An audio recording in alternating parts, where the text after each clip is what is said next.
സംസ്ഥാനത്തെ ആനക്കള്ളക്കടത്ത് കേസിൽ ആദ്യ അറസ്റ്റ്. കൊല്ലം പുത്തൻകുളം സ്വദേശി സനലിനെയാണ് വനം വകുപ്പ് അറസ്റ്റ് ചെയ്തത്.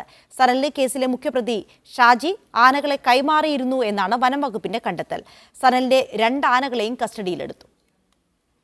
സംസ്ഥാനത്ത് ആനക്കള്ളക്കടത്ത് സംബന്ധിച്ച് കേസ് രജിസ്റ്റർ ചെയ്ത് 1 മാസത്തോടടുക്കുമ്പോഴാണ് ആദ്യ അറസ്റ്റ് നടന്നത്.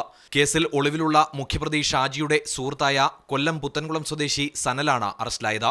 ഷാജി സനലിന് ആനകളെ കൈമാറ്റം ചെയ്തെന്നാണ് വനംവകുപ്പിന്റെ കണ്ടെത്തൽ. ആനകളെ കൈമാറ്റം ചെയ്യുന്നത് സംബന്ധിച്ച വന്യജീവി സംരക്ഷണ നിയമത്തിലെ വകുപ്പുകളുടെ ലംഘനമുണ്ടായെന്ന് വിലയിരുത്തിയാണ് സനലിന്റെ അറസ്റ്റ്. ബീഹാറിൽ നിന്നെത്തിച്ച മോഹൻ നീലകണ്ഠൻ, രത്തൻ സിംഗ് ബാബുലാൽ എന്ന നന്ദൻ എന്നീ ആനകളെ വനംവകുപ്പ് സനലിൽ നിന്ന് കസ്റ്റഡിയിലെടുത്തു.